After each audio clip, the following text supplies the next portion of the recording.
İlke Haber Ajansı Bingöl temsilcisi olarak bugün sabah saatlerinde Çeltiksuyu Küçüktepe mezrasında hayvan yetiştiricileri kendilerine orada bir mağduriyet yaşadığını söylediler. O mağduriyeti haber yapmak için bölgeye gittik. Bölgeye gittiğimizde de bölgede şu anda SÜTAŞ bir yatırım yapmaktadır.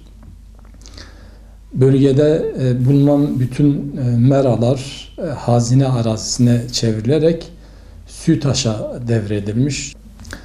Bu köylüler burada SÜTAŞ'ın bir yatırım yaptığını ve kendilerine ait olan devamlı hayvanlarını otlattıkları bölgede bulunan bütün meraların SÜTAŞ'a devredildiğini, bunun sonucunda kendilerinde bir mağduriyet yaşadığını, SÜTAŞ'ın çevre duvarının yapıldığını ve çevre duvarının kendi ahırlarının, kendi evlerinin bulunduğu yerden geçtiğini ve hayvanlarını başka bir meraya, başka bir köyün merasına götürmek için tamamen önünün kapatıldığını söylediler.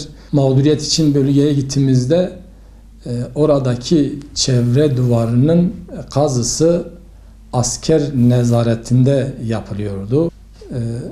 Hayvan sahipleri vardı, hayvanları vardı. Kendilerinin yaşadığı mağduriyeti haber yapmak için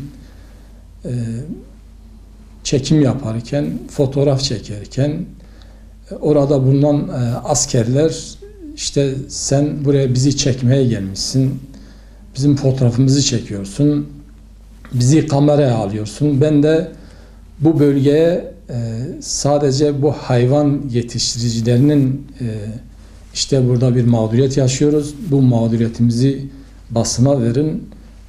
Ben bu amaçla geldiğimi söyledim. Onlar da kendi üstlerini aradılar. Olay yerine, bölgeye, bulunduğumuz yere binbaşı, yetkili bir binbaşı geldi. Kendisi gelir gelmez üzerime geldi. Ben burada bir gazeteci, bir basın mensubu olarak buradayım. Görevim için buradayım. Bunu söylememe rağmen üzerime geldi. Orada olay yerinden savcı beyi aradılar ve gözaltı kararını aldılar. Beni orada bulunan bir araça aldılar. Elimde bulunan kamera ve fotoğraf makineme el koydular. Beni aracın içine aldılar. Bir müddet orada bekledikten sonra Bingöl Merkez Kervansaray'da bulunan Ekin Yolu Karakolu'na götürdüler. Bir muhabir dışında, bir basın mensubu dışında biz başka bir amaçla oraya gitmedik. Ama ona rağmen bugün bir hukuksuzluk yaşandı. Basın özgürlüğü ayaklar altına alındı ve telefonla dahi konuşmamıza engelleme getirdiler. Telefondan konuşmayın ve bizi aracın içine almaları, gözaltına almaları bir sertlik içerisinde yaptılar. Ve bugün gerçekten Bingöl'de bir hukuksuzluk yaşandı. Basın özgürlüğü hiçe sayıldı ve bizi karakola götürdüler. Bir süre orada bekledik.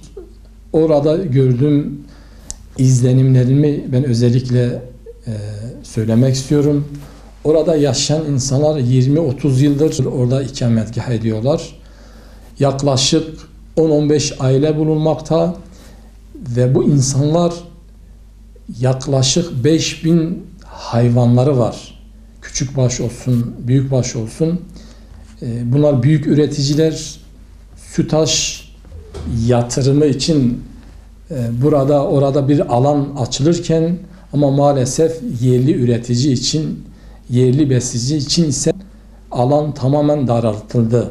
Yani o insanlar orada bir mağduriyet yaşıyor. SÜTAŞ için bir yatırım alanı sağlanırken diğer taraftan üreticinin, yerli besicinin mağdur edilmemesi gerektiğini düşünüyoruz. Özellikle yaşadığım bu mağduriyetten dolayı gerek bizi ziyarete gelen, gerek telefonlarla bizi arayan herkese teşekkür ediyorum. Allah kendilerinden razı olsun.